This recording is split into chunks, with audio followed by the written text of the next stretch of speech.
कोल्हार में लाल आतंक के कई गहरे जख्म हैं जिसकी याद आज भी ताजा होती है। यहाँ की जमीन में सांसद से लेकर आम बेकसूर और नक्सलियों के खून तक से लाल हुई है।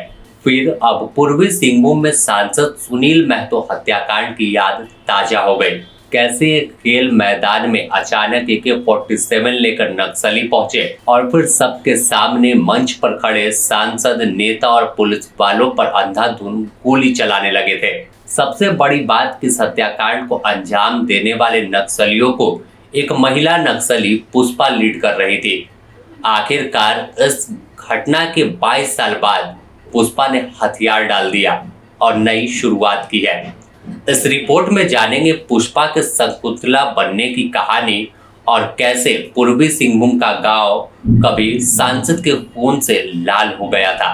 पूरा इलाका गोलियों की तड़तड़ाहट से गूंज रहा था और हत्या करने के बाद नक्सली कमांडर शकुंतला सांसद के सीने पर चढ़कर जश्न मना रही थी।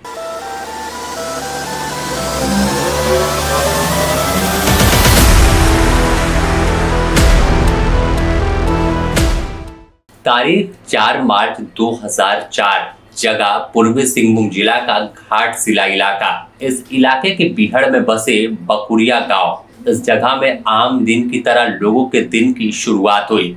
सुबह तमाम लोग उठे, बच्चे स्कूल जाने के लिए घर से निकले तो गांव के लोग दोपहर में गांव के एक मैदान में होने वाले फुटबॉल मैच की तैयारी में जुट गए। समय करीब 1 बजा जब पूरा गांव मैदान में जुटा और फिर सांसद सुनील महतो के साथ कई स्थानीय नेता मैच का उद्घाटन करने पहुंचे। मांदर, ढोल, नगाड़े के साथ सांसद का स्वागत मैदान में बड़े ही जोर शोर के साथ हुआ। सांसद भी काफी खुश थे कि इतने इंटीरियर इलाके में इतने बड़े पैमाने पर लोगों की भीड़ जुटी है और उनका स्वागत भी बड़े ही धूमधाम से किया। सभी के चेहरे पर मुस्कान थी और अपने अपने पसंदीदा खिलाड़ी को, स्थानीय लोकल खिलाड़ी को सपोर्ट करने के लिए, अपने गांव को सपोर्ट करने के लिए आसपास के गांव के लोगों की भी भीड़ जुट गई। अब तक सब कुछ सामान्य था। सांसद सामने मुस्कुरा रहे थे, लोगों का अभिवादन स्वीकार कर रहे थे, लेकिन दूसरे तरफ एक बड़ी साजिश रची गई थी। इस भीड़ में कुछ हथियारबंद माओवादी पहुंच गए, पूरे इलाके को धीरे धीरे अपने घेरे में लिया और फिर अचानक सबसे पहले पुष्पा उर्फ शकुंतला AK-47 लेकर आगे बढ़ती है। अंधाधुंध गोली चलाने लगी। गोली की आवाज सुनते ही मैदान में अफरा तफरी मच गई। खतरा को देखते हुए सांसद के अंगरक्षकों ने सांसद को घेरे में लिया, लेकिन नक्सलियों की संख्या अधिक हो गई और सीधे सामने मौजूद अंगरक्षक को निशाना बनाया। जब अंगरक्षक को गोली लग गई, वह जमीन पर गिर पड़े तो सांसद सुनील महतो और झारखंड मुक्ति मोर्चा के एक नेता सामने दिखे। दोनों के सीने में नक्सलियों ने अंधाधुंध गोली मारी, लेकिन इसके बाद भी जब नक्सलियों का मन नहीं भरा तो सांसद के सीने पर चढ़कर जश्न मनाया और हवाई फायरिंग की। इसके बाद पूरा मैदान एक सन्नाटे में बदल गया।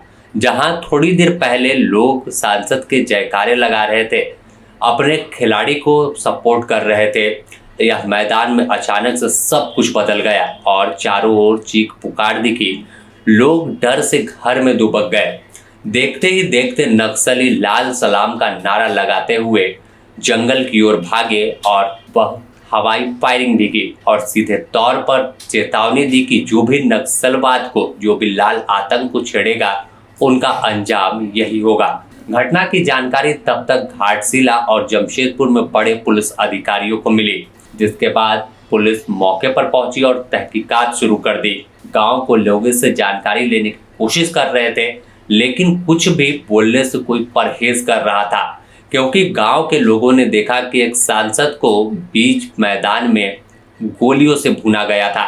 आखिरकार पुलिस को उनके सूत्रों ने बताया कि घटना को अंजाम देने वाली नक्सली पुष्पा थी। उसके साथ उसके दस्ते के दर्जनों साथी पहुंचे थे और फिर कत्ले आम मचाया था।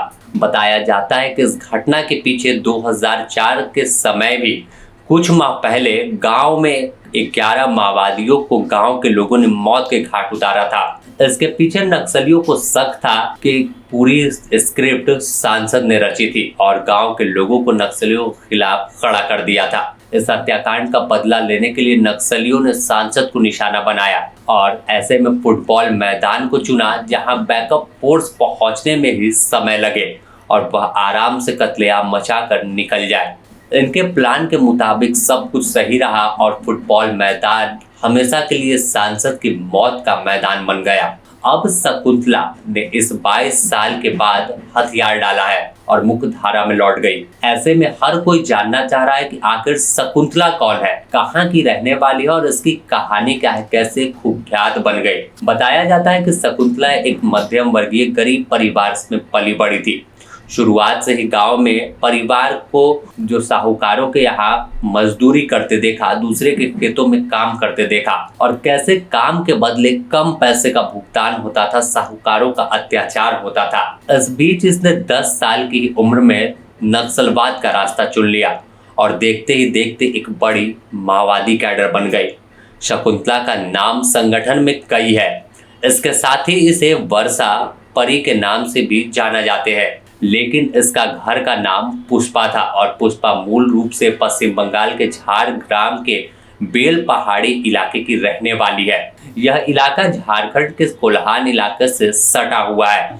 ऐसे में झारखंड और पश्चिम बंगाल के नक्सली हमेशा एक इलाके से दूसरे इलाके आते जाते रहते थे। इस बीच ही बताया जाता है कि झारग्राम में 2005 में नक्सली कमांडर अतुल महतो से इसकी मुलाकात हुई थी और इसके बाद मुलाकात में नजदीकी बढ़ी और फिर दोनों के बीच मोहब्बत हो गई। मोहब्बत परवान चढ़ी और बाद में शादी के बंधन में बंध गए, लेकिन दोनों ने कभी संगठन नहीं छोड़ा और ना ही पीछे मुड़कर देखा। संगठन में साथ रहकर ही अपने शादीशुदा जिंदगी को आगे बढ़ा रहे थे। दोनों ने कई घटनाओं को अंजाम दिया। झारग्राम से लेकर कोल्हान और अन्य इलाकों में इनके नाम की दहशत बनने लगी। खूंखार कमांडर में इनकी गिनती आती थी और साल 2005 से 2026 तक हमेशा पुलिस और सुरक्षा बल के जवानों को चकमा देते रहे। लाख अभियान चला, कार्रवाई हुई, लेकिन इनकी कोई जानकारी नहीं मिली। आखिर में अब 18 जून 2026 को शकुंतला बंगाल के लाल बाजार थाना पहुंचती है। हाथ में इंसास राइफल था और कई कारतूस थे। फिर इसने घोषणा किया कि यह यहाँ लड़ाई लड़ने नहीं, सरेंडर करने पहुंची है। पुलिस के सामने हथियार डालकर अपनी नई शुरुआत की है, जहां पुलिस अधिकारियों ने शकुंतला का स्वागत किया और सम्मानित भी किया। साथ ही सरकार के पॉलिसी के तहत इसे कई लाभ दिलाने का भरोसा दिया है। इसी के साथ एक आतंक का चैप्टर हमेशा के लिए खत्म हो गया और अब पुष्पा नई शुरुआत करेगी।